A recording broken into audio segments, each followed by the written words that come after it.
Assalomu alaykum, hurmatli YouTube ahli, barchangizga xayrli kun. Sog'misizlar, omonmisizlar, salomatmisizlar? Tanijoninglar sog'mi, omonmi? Musofirda yurgan akalarim, opalarim sizlarga ham assalomu alaykum. Hamisha Allohimni panohida bo'linglar. Hurmatli yaqinlarim, hurmatli obunachilarim, bugungi juda ham kerakli gapimni gapiraman va sizlarga albatta ma'qul keladi degan umiddaman. Eng asosiysi, men hozir eng kerakli gapni gapira qo'yaman. Shundan ba'zi bir bir singilxonlarim shu gapimdan ozgina o'ziga xulosa chiqarib olsa, nur ustiga a'lo nur bo'lardi.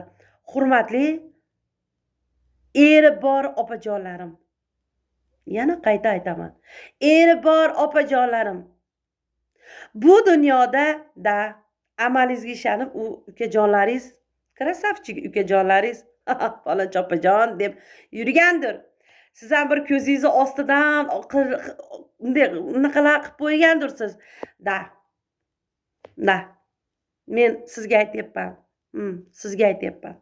Sezyapsiz-a? Bilyapsiz-a? Sizga aytyapman. Opajonim, eringiz bor. Bo'lib ham bilasizmi, eringiz qanaqa? Mahallada juda ham hurmatga sazovor.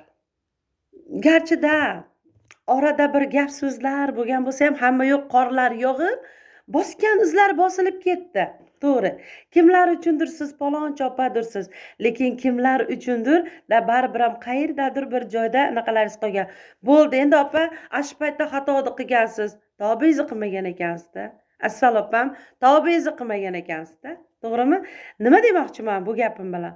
Opa, siz falon joyda ishladingiz deganingiz, siz bo'ydoq bolalardi, uylanmagan bolalardi yoki uylanib 2 nafar farzandi bor bolalardi, erkaklardi, 2 nafar farzandlari bor erkaklardi yo'ldan uring degani emas. Opajon, sizni falonchi joyda ishlashingiz qayerda qolyapti? Siz nabarot shunaqa yosh oilalarni yarashtirish o'rniga, epaqaga keltirishni o'rniga nafsingizga qul bo'lyapsizmi opajonim? Tushunsa bo'ladi. Agar eringiz yo'q bo'lsa, shunda ham qanday zino qilmasdan kimgadir pinhona tegib olib shu o'lgurda yeb yursangiz ham bo'ladi. Lekin opajonim, uyda eringiz bor, eringiz ham joy qarib olmagan. Chiroyli, istarasi issiq. To'g'rimi? Ishga yaraydi. Tasirativ dollarlarni topib kelyapti. Uyat opajon. Sizga uyat bo'lmabdi, bir joylarga borib, bir narsalar qilib kelishlaringiz yo'q deysizmi? Opa, ko'nglingiz sezyapti sizga gapirganligimni. Opajonim, shu oldingizdagi nimalarni ham chicha aynitibsiz, o'zi u ayni bo'lgandi ular. Ular o'zi ayni bo'lgandi. Birovni erini yo'ldan urib tegib olib ayni bo'lgan edi. Lekin ming afsus nadomatlar bo'lsinki, ko'rdi qorong'ida topibdi deb ishtatdinglar, bir bo'lib olib falon joylarga borasizlar, pukun joylarga. Opajonim, oxiratingizni ham o'ylang, asal opam. Senga qopdimi menga aql o'rgatish deysiz? Bir kattani, bir kichikdi. Bir yo'qlig'di, bir yo'qsizdi. Maslahatini o'zingga olib bo'lsang, kelganchaligingga balkim zarar qilmas degan joylari bor ota bobolarimiz. Noto'g'ri bo'lsa, mayli. O'z anaqangizda qolishingiz mumkin. Dalshi asha zinoyingizni, asha nafsi baloyingizni qondirib yurishingiz mumkin. Eringiz yo'q bo'lsa ham mayli, endi eri yo'q-da, bechorani nima qilsin, gormonal buzilishlar deyishimiz mumkin. Lekin opajonim, sizga el ishonyapti, sizga xalq ishonyapti, sizga fuqarolar ishonyapti opa. Bu nima ahvol? Bu nima qiliq? Asal opam, shunaqa rasmlaringiz keldi opa, shunaqa nimalaringiz keldi opa. Ishani birovlarga telefoningizni berib qo'ymang. Voy opa, aylanib ketyapti. Siz shustriylik qilaman deb siz shustriylik qila olmabsiz-da. Aylanib ketyapti. Nafslaringizdan aylaning. Shu bitta nafsingiz ochiqligi yetardi, ikkinchi nafsingizni yumib eringiz borligiga qanoatlanib yursangiz bo'lmasmi deya aylanib ketay opajonim, nafsingizdan aylaning. O'lmagan bizni jonimiz ekanda. Buzsak biz buzardik biz birovlarni uylarini. biz buzardik. Endi yosh singilxonlarimizga keladigan bo'lsak, dalsh ketdik. Hurmatli eri bor singilxonlarim, aylanib ketdi. Sizlar ham bilasizlar-a? O'zingizlarda aybinglar. Sizlarda ham o'zingizlarga yarasha oliy ma'lumotli kasbiylar bor. Jonlarim, yoshlar yetakchilarini iltimos sizlardan aynitmanglar. Deyman-da. Umuman O'zbekiston bo'yicha gapirib, endi men asakalikman, asakaga tegmasin bu gap. Asakaga tegmasin bu gaplar. Biz asakamiz haqida gap ketyapti ham, ketmayapti ham deyman-da. Endi yana bir narsa. Hurmatli singillarim, eri bor singillarim, sizlardan iltimos, telefonlarda kamroq sevishinglar, oynanib ketdingizlardan. Ozgina kutib tursanglar, eringlar keladi yoki eringlar xunuk bo'lsa, shu xunuk erdan 2-3 ta bolalar topgansizlar, farzandinglar. To'g'rimi? Da. Shunchalik eringlar xunuk ekan, tegmay, shu bolani ham bir bulg'ab, yana bitta naql bor, bilasizlarmi? Er yursa farzandga, ayol yursa eriga. Xo'p, endi qarab turing singlim, siz uyda mazza qilib o'tirasiz. Eringiz kelguncha u bu qo'l tegdi, quloq tegdi qilib rosa ko'pchiliginglar qayerga chiqib olgansizlar? Alohida yangi uchastkalarga, kottejlarga, domlarga chiqib olgansizlar. Nimamish? Uchinchi shaxs. Uchinchi shaxs kim? Ya'ni uchinchi shaxs qaynona. Qaynona kim? Shu yomon erimizni yoki yaxshi erimizni yoki bizni yedirib ichirayotgan erimizni onasi. 9 oy 9 kun qorinda ko'tarib yurgan onasi yomon.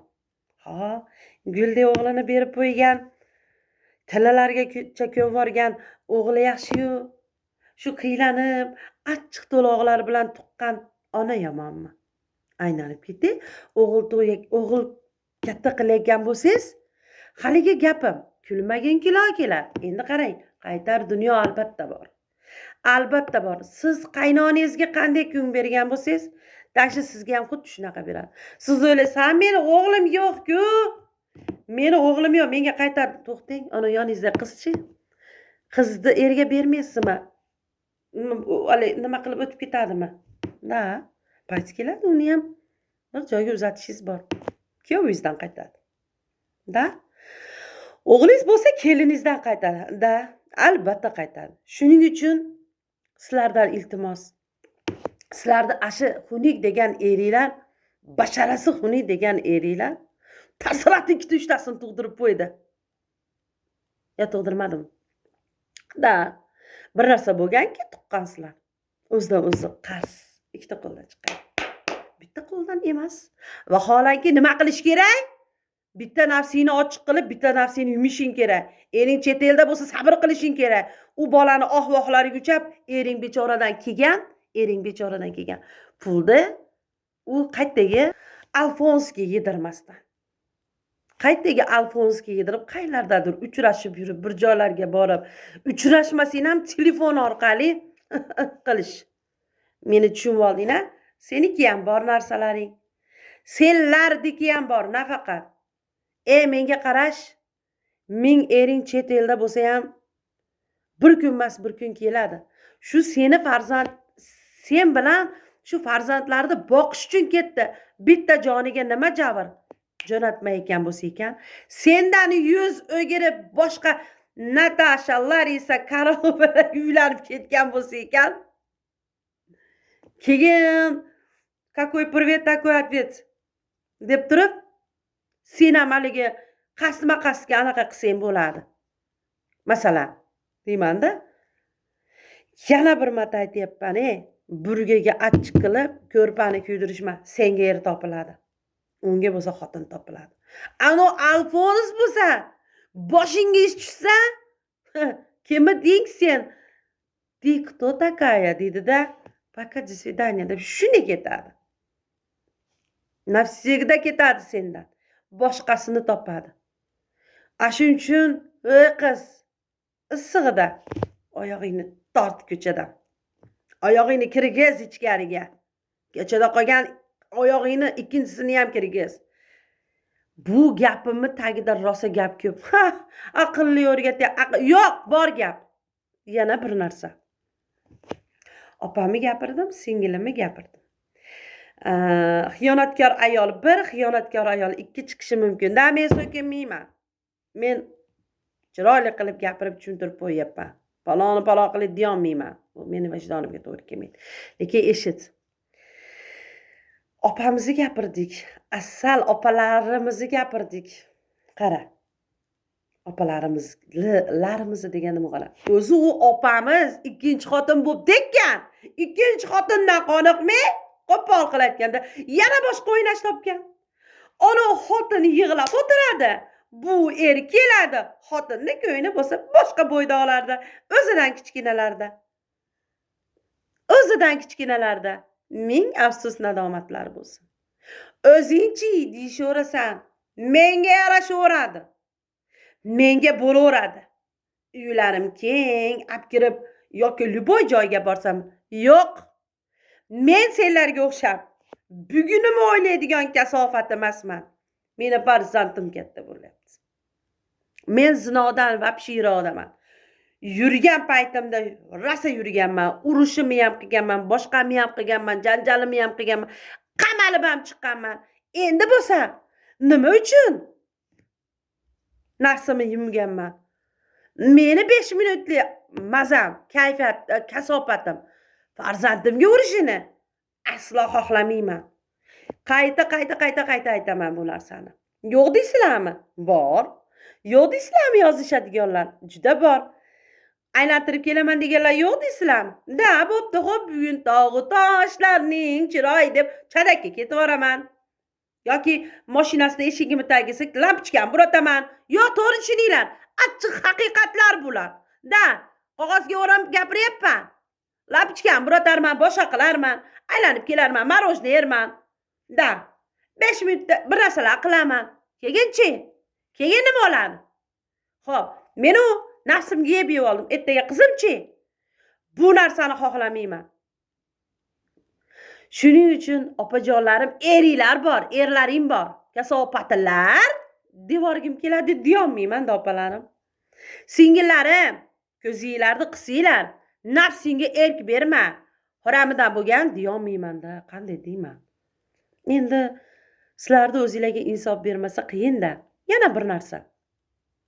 Endi hojakalarimizga keladigan bo'lsak, hoja ukalarimizga keladigan bo'lsak, mahallada bitta ehson qilsa, shu hojiga borib kelgan akalarsiz o'tadimi? O'tmaydi. Shu boyvachchalarimiz siz shu ehsonlarimiz o'tadimi? O'tmaydi. Endi bitta gap. Ashi yetim yesinlar qaysi bir ishtonni yirtiqni chaqirib qo'yishgansan, to'riga chiqargansan. Men hech qachon ko'rmaganman ishtonni yirtiqda endi unaqa qilgan. Kambag'al hali manaqa velosiped mingan qachon to'riga chiqqan? Qachon? Hech qachon chiqmagan. Hojiga, voy hojidan borib kel, hojiga borib kel, u hojiga borib tepara. Yana eng qizig'i, hojiga borib kelgan ekan bu inson. Bir Allohning uyini ko'rib kelib, tavba tazarruq qilib, o'tgan narsasi uchun, qilgan eski gunohlari uchun tavba qilib, tavba tazarrular qilib, Allohning uyini borib ko'rib, qilgan ishlari uchun Allohning bir nimasini ko'rib, bir laqala qilib men qoyil qolmadim. Hojaka deyish o'zi bitta nima. Hoji bo'lganmisan, yo'qmi? Robbimga ayon. Yolg'iz Alloh biladi. Senlar emas. Shuning uchun hurmatli hojaka laqabli ukalarimiz, akalarimiz, yig'ishtirib olinglar sizlar ham gap otishlardan. Da, mardmisan? Kel uyiga gaplash. Ol halollab. Halollab ol. Bitta bevani anaqasini hojatini chiqarsang, nikohingga olib. Bilasanmi nechta savob yoziladi? Sen Allohning uyini ko'rib, masjidga tushirib ketyapman, jonim deb qaytib kelib, 3 ta ikkita naqalarini jo'natsang, bu menga o'tadimi savobi? Senga o'tadimi? Yoki yo'lib ketadimi shunaqa narsalar? Juda yaxshi bilishyapsan, nima demoqchiligimni. Bu mavzu to'g'risida hamma narsa bor menda. O'zingga kelsen kelib olding. Mendan kechirimingni so'rasang so'rading. Bilasanmi nimaga kechirim so'ra deyapman. U ayol ko'ngli bor. O'zingga ishontirib, o'zingga o'rgatib, ishonch berib, sen uni ko'nglini ranjitding sen. Shuning uchun kechirim so'ra mendan va undan. Hozir to'xtatib turaman, hozircha bu narsani ismi, familiyalaring boshqa bilan aytmayman. Keyingi efirimda albatta sen bo'lasan. Keyingi efirim albatta hoji akalar sizlar bo'lasizlar. Sen emas, senlar bo'lishasan. Ko'pchiliksanlar senlar. Ha? Hamma yo'qlaring bor. Mashaqa sen shu qizni xafa qilibsan. Desam, "Yo'q, opa" deb qolding. Bu safar indamadim. Hurmatli YouTube ahli, hurmatli yaqinlarim, imkon qadar shuni ko'rib, agar gaplarim ma'qul kelgan bo'lsa, sizlardan bittadan like so'rayman. Boshqa hech narsa so'ramayman. Hozircha shunaqa, xudo xolasa yana keyingi efirimda albatta hoji akalar chiqadi. Ovozli zapslar bilan hoji akalar chiqadi. Hoji aka laqabli seks hojilar, mendan xafa bo'lmaysizlar. Bu yog'inda ochiqlik, shaffoflik, meni to'g'ri tushunasiz degan umiddaman. Sizlarga jon bizniki baqlajon, afsus pomidorda degan ekan desam. Hurmatli yaqinlarim, hurmatli obunachilarim, balkim kech payt bo'lib qolar efir. Hozircha shunaqa gaplarim, hammalarga sog'lik tilayman, salomatlik tilayman. Allohim hamisha panohda bo'linglar. Musofirda yurgan jigarlarim, akajonlarim, singillarim, jiyanlarim, sizlarga ham Allohim panohida bo'linglar hamisha. Xudo xolasa tez kunlarda ko'rishamiz degan umiddaman. Meni to'g'ri tushunasizlar degan umiddaman. Sog' bo'linglar, salomat bo'linglar. Hurmat bilan Irusha Daxalososidagi Nilufar Siddiqova. Bittadan like ayamaysizlar degan umiddaman. Ko'rishguncha.